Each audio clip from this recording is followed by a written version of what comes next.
everyone, and welcome to my kitchen. My name is Lisa Boson. I'm here in northern Colorado, and I wanted to share with you a very short video. Hopefully this is less than 5 minutes if I do it correctly, on garlic scapes. So here in Colorado we have multiple growers that grow anywhere from 5 to 18 different kinds of garlic. Isn't that fascinating?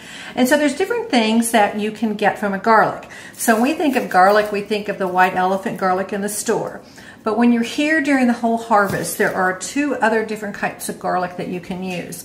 The first thing that comes along is garlic scapes.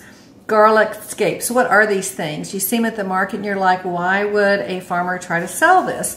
Well, you know, first of all, as a farmer, you want to sell everything that you possibly can. But then for us, we get this really cool stuff called garlic scapes. And it's basically the green tops off of the garlic. And if the farmer cuts this off, all of the plant nutrition will go down to the clove, and he'll have a better harvest. And so what we get is green garlic. Isn't this beautiful? It's kind of spindly. It's kind of like, what do you do with this, right? So what do you do with it? So different things that you can do, absolutely. Let me go through the parts of the garlic really quick. So here we go. This is kind of like one version. So you get this nice spindly thing that kind of looks like a green onion stem. And then you get this piece where the flower will actually come out. So if they don't cut this, the garlic will bloom and the garlic will not be as beautiful in what we want in the store when we buy it, like when you usually see it. So this is the garlic scape. So it kind of has a shape of its own. You can do some different things with it. You can certainly grill it just like this with maybe some asparagus and then cut it and eat it. It's very tender. It's very pliable. Okay. May not be your thing. So what do you do next? Well, what I just generally like to do is just think about it as garlic that gives us some color.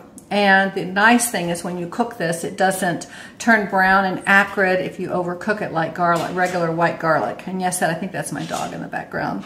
Mia, cool it. So you can just chop it. And what I like to do is, and it's in my cookbook, I like to do like I do in garlic or onions or shallots, is chop it, put a little bit of oil, a little bit of salt in a bowl and microwave it for 2 minutes. It softens it up, and you can stir it in something like refried beans, mashed beans, that's cool. And it just adds a depth and a different type of garlic flavor. So it's not going to have that real enzymatic, garlicky flavor that we get with our normal white elephant. It's going to give you a really nice, tender, yummy garlic flavor and some color. That's even better.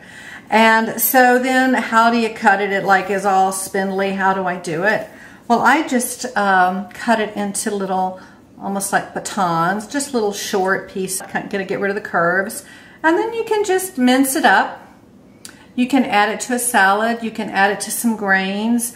You can add it to, I'll add this to the video because I'm just drawing a blank on the page.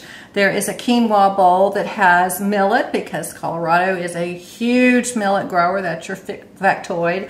Into millet and beans and some garlic. You can make pesto out of it.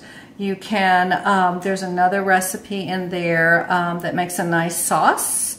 I'll put that over here on the page number of it. You mash up jalapeno and a little garlic and a little lemon and a little oil, and you make a paste out of it and pour it over your beans and eat that.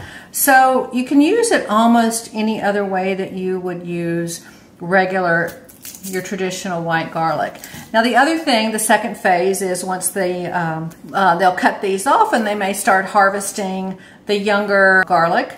And it's just an early harvest, and you can actually, you won't have as significant of cloves as the traditional white elephant. And so you would slice this lovely garlic, saute it like you would an onion, and then you get, you still get the garlic flavor, but it's just a little softer.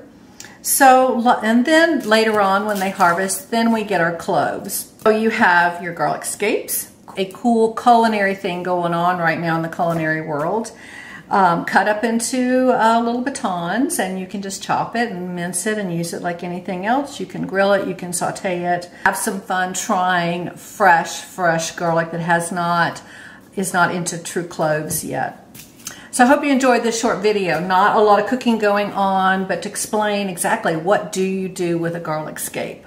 So be sure to click and subscribe. This is a recipe that I think you will enjoy, in which you can substitute in this these garlic scapes just fine and have a wonderful dish. Thanks for joining me.